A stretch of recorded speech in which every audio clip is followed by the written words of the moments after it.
गाजियाबाद में एक किताब की इजराई के प्रोग्राम के मौके पर आरएसएस चीफ मोहन भागवत ने बड़ा बयान देते हुए कहा कि लिंचिंग करने वाला हिंदू मजहब के खिलाफ है। उन्होंने कहा कि जो लोग भी लिंचिंग करते हैं उनके खिलाफ कार्रवाई होनी चाहिए।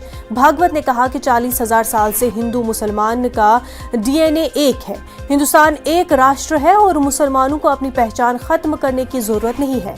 हम साथ चल सकते हैं और चलते रहे हैं। सबको मिलकर मुल्क को आगे बढ़ाना चाहिए।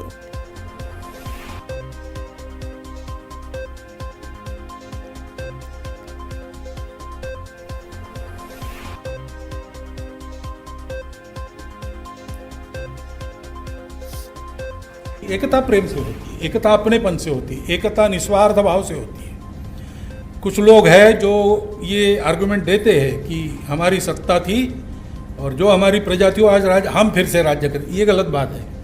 अब डेमोक्रेसी है, कोई हिंदू वर्चस्व की बात नहीं कर सकता, कोई मुस्लिम वर्चस्व की बात नहीं कर सकता। भारत वर्चस्व की बात सबको करनी चाहिए। एकता की आधार भूमि अपनी मातृभूमि, अपनी ये परंपरा संस्कृति और हमारे समान पूर्वज, उनका गौरव।